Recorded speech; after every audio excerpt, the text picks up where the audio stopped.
banyak kurangnya sebenarnya di AI, tapi untuk membantu hal-hal simpel mungkin bisa lah. Tapi untuk hal-hal rumit jangan terlalu berharap dengan AI. Lensa Ocular inilah yang kita pasangkan dengan lensa objektif nanti di dalam.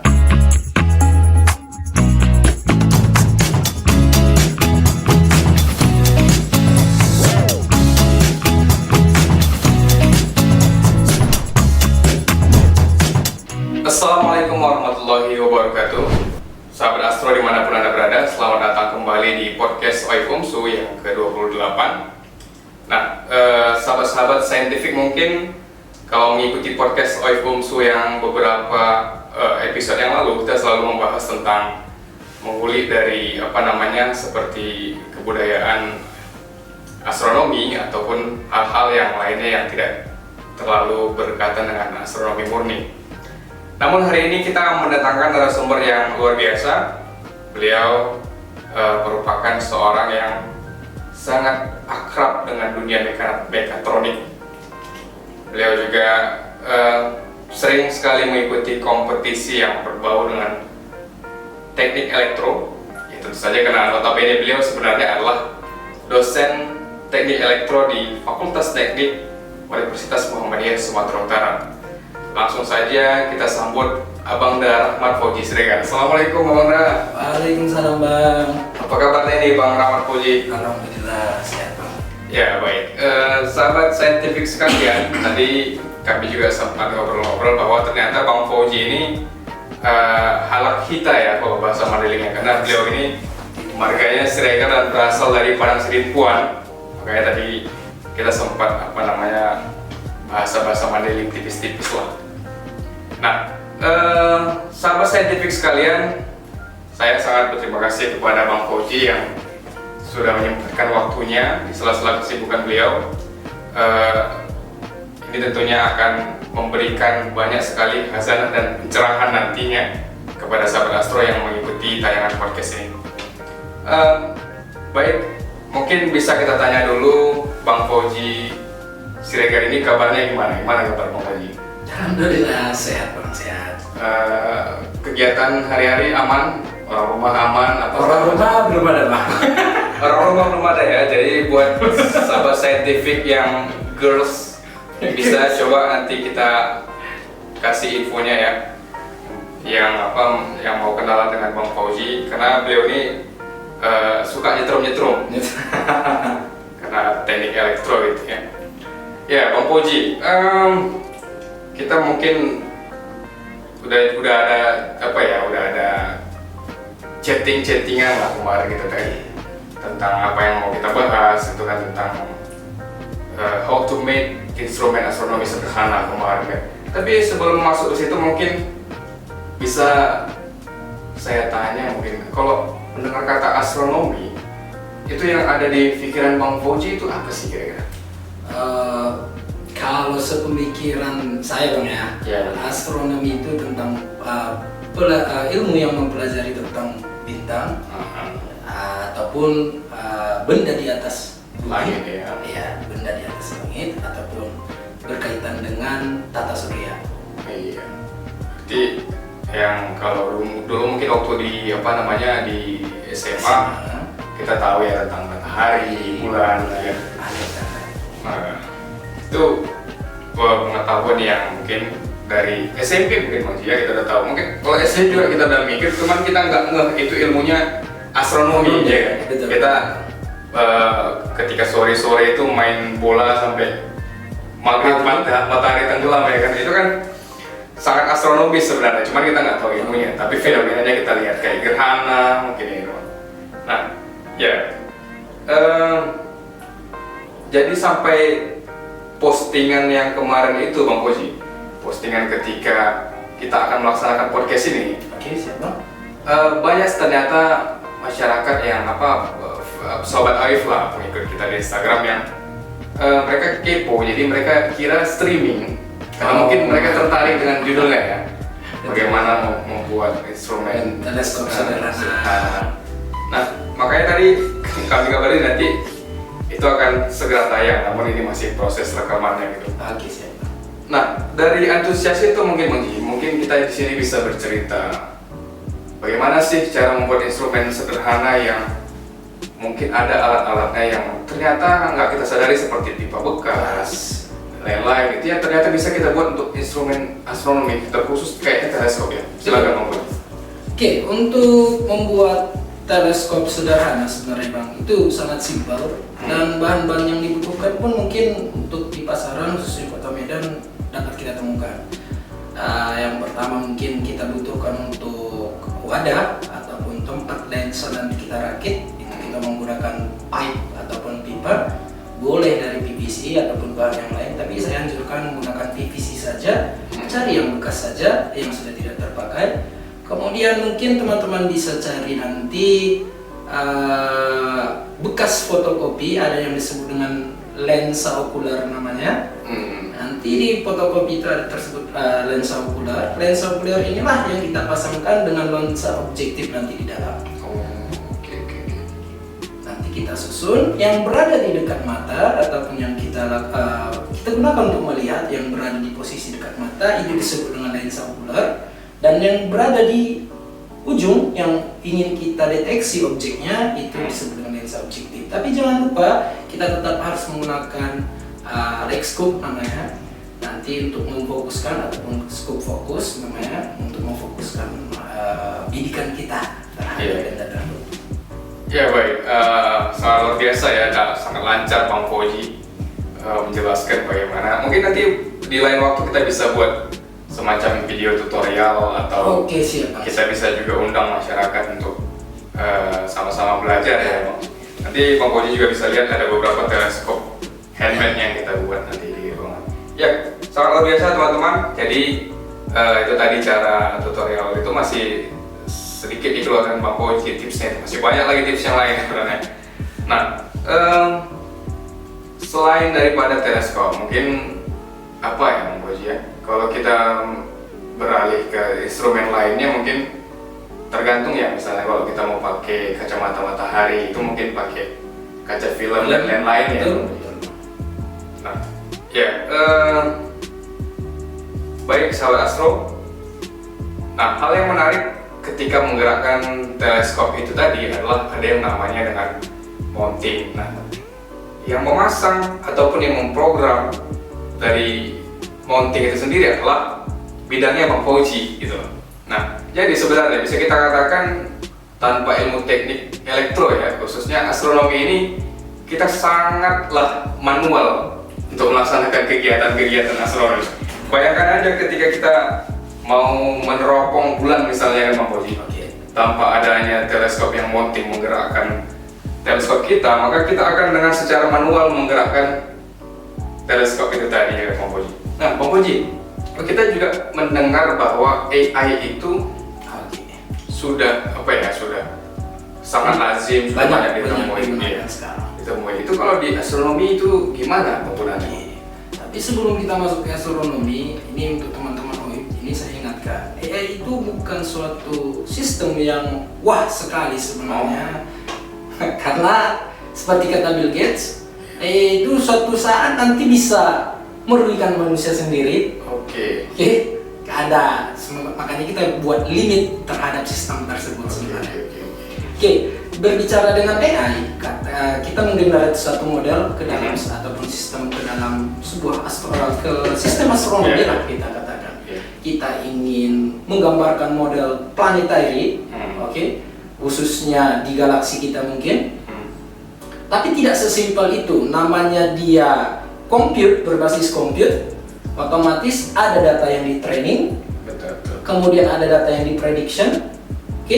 Semua prediksi itu bisa salah, bisa benar, tergantung bagaimana kita mencun si sistem tersebut. Nanti kita sebut dengan machine learning untuk si komputer tersebut ataupun si prosesor tersebut mengolah data tersebut. Oke. Ternyata nggak serta-merta yang dari AI itu total untuk menguasai alat tersebut ya Bang ya, berarti ya? Tidak, dia tetap harus learning. Dia learning dulu ataupun kita training data sama dia dulu, si sistem tersebut baru bisa terdeteksi. Baru bisa kita gambarkan. Dan baru bisa kita pergunakan, ya harus banyak uji cobanya juga ya. Betul. Nah, ternyata kalau seperti yang dikatakan Bill Gates tadi, kita terlalu terlalu gegabah dalam menggunakan AI, bisa jadi peradaban panjang yang sudah dibangun sama manusia ini bisa jadi diruntuhkan mungkin sesaat dengan AI ya. Betul. Bisa jadi ya. Bisa jadi karena dia basic AI itu dia belajar terhadap lingkungannya sendiri, namun tetap kita harus kasih pelajaran terlebih awal dahulu. Otomatis dia mempelajari lingkungan yang baru dengan menggenerate model baru dengan algoritma yang baru pula. Jadi random nanti dia berperilaku. Terakhir kita harus tanam di sana limit sistem tersebut bekerja sampai mana. Kalau nggak bisa Kalau batas, betul. Bahkan bisa ini sorry to say, kayak merusak manusia pun bisa ya. Bisa, danger sebenarnya AI ini. Danger. Oke. Itu tadi Sobat Astro yang mungkin cukup merubah perspektif kita tentang AI. Kita kira AI itu sangat win-win solution di masa yang akan datang karena framing di media sangat luar biasa. AI itu akan membantu manusia dalam banyak hal. Memang membantu dalam banyak hal, tapi harus banyak yang di training dahulu ya. Betul. Ya. Karena kebetulan teman-teman saya tesis saya itu berbau dengan AI, makanya saya banyak tahu tentang AI. Namun banyak kurangnya sebenarnya di AI, tapi untuk membantu hal-hal simpel mungkin bisa lah. Tapi untuk hal-hal rumit jangan terlalu berharap dengan AI, karena dia semua berbasis mesin untuk bekerja. Saya natural itu tetap perlu. Dan natural itu kalau kalau betul-betul totalitas dan dia ternyata pasti hasilnya lebih baik ya, lebih estetik. Lebih estetik betul. Dan dia pasti lebih bernilai. Betul Pak. Betul. Oke. Baik, sangat menarik ya apa yang disampaikan Bang Fauzi tadi. Nah,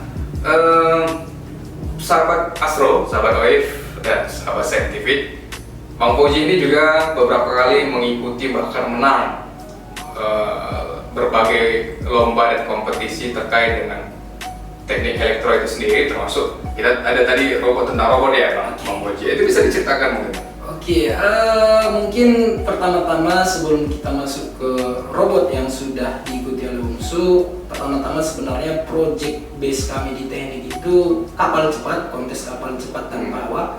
Namun di situ masih gagal karena kebetulan saya baru masuk pada saat itu. Dengan waktu 1 bulan kita di push up untuk ataupun ditekan, bukan ditekan sih, didorong lah, di challenge lah bagaimana biar siap produk ini. Tapi apa daya, kita punya keterbatasan, khususnya di pengetahuan kita tentang kapal masih kurang. Kita jujur-jujuran saja, pengetahuan kapal kita masih kurang. Namun setelah KKCTPN masuk event KRI, ini event yang sangat bergengsi, khususnya untuk bidang robotik. Kita menggunakan robot hexapod 6 kaki, yang dimana dia berjalan secara otonomus. Oke, kita di sana masuk mewakili Sumatera Utara sendiri, UMSU sendiri mewakili Sumatera Utara untuk tingkat nasional. Namun apa daya masih kita belum mendapatkan hasil yang memuaskan. Namun untuk lawan kita seperti ITB saja sepoin dengan kita. Wow. Sama. Luar biasa ya. Dan tentunya kita mewakili Sumatera Utara ya. Oke. Nah, itu juga memperlihatkan bahwa UMSU itu tentunya unggul, cerdas dan percaya ya. Oke, siapa? Percaya. Baik, sangat luar biasa ya. Kegiatan Bang Fauzi ini, kalau bisa saya katakan ini salah satu ilmu yang eksklusif ya dari elektro ini. Dan sorry to say, astronomi juga termasuk ilmu yang jarang. Jadi ketika dua hal ini kita kolaborasikan, tentu banyak hal-hal yang bisa kita kembangkan ya Bang Fauzi ya. Mungkin di di institusi ataupun di lembaga lainnya mungkin belum terlihat ya. Makanya ini nanti kita ke depan insya Allah akan lebih banyak lagi berkolaborasi dengan Bang Fauzi, karena luar biasa ini abang saya dan kami juga memiliki banyak keterkaitan terutama secara demografi ya. Oke, Bang Fauzi itu tadi dia masih itu cerita lomba yang belum lagi lomba-lomba yang lain yang lama, belum lagi ketika mahasiswa yang paling berkesan Yang paling berkesan saya rasa ketika sebenarnya berkompetisi itu? waktu sebenarnya KRI itu KRI, ya? di UNSU, khususnya UNSU, karena perdana UNSU itu ikut. Wow, Ada tahun itu perdana ya? perdana dan kita masuk Wow. perdana. Hmm. Tapi itu juga berkat teman-teman dosen yang lain juga, mahasiswa yang saling dukung support di dalam. Ya. Sangat luar biasa ya. Itu kontestasinya di Institut Teknologi Bandung, Bang Boy?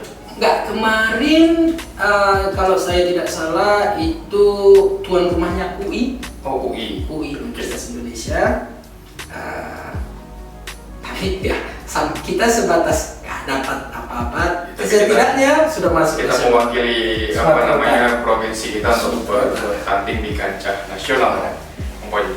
Ya baik, tadi juga kita sudah dibahas Bang Fauzi tentang instrumen sederhana ya, ada pipa dan segala macam yang bisa kita rakit sebenarnya untuk menjadi instrumen astronomi. Nah, itu mungkin ya tutorial untuk para viewer, dan kalau ini kita mau buka kita mau masuk ke hal yang mungkin lebih ke OIF-nya, karena ini terkait dengan instrumen astronomi yang lain mungkin yang bisa OIF UNSU kembangkan berbarengan dengan Fakultas Teknik Universitas Muhammadiyah Sumatera Utara. Kira-kira instrumen apa Bang Fauzi yang bisa kita kembangkan? Kalau saya sebenarnya seharusnya kita bisa bekerja sama dalam bidang optik, khususnya di optik digital. Ya. Karena kamera sekarang khususnya untuk aperturnya itu sudah lumayan besar rata-rata. Sehingga kita mungkinkan untuk membuat sebuah teleskop digital tanpa harus menggunakan, dan motion trackingnya otomatis. Ketika kita ingin deteksi bulan, cukup kita kontrol, kita pilih mode cari bulan saja, otomatis dia nge-tracking terus. Itu rencana seharusnya kita bisa realisasikan dengan OIF.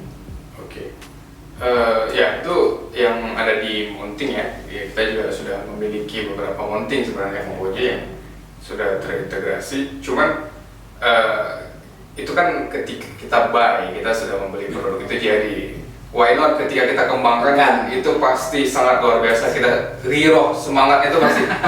Kalau kita pakai mounting yang mungkin kita beli sudah jadi, kita hanya ya udah jadi. Tapi kalau kita kembangkan bersama, apalagi dengan sesama di bawah naungan Universitas Muhammadiyah Sumatera Utara, mungkin kita sambil menggunakannya sambil ngomong-ngomong ke orang lain, oh kami ini kita punya ini loh, pakai ini loh, pakai mounting sendiri, tinggal teleskopnya nanti kita betul.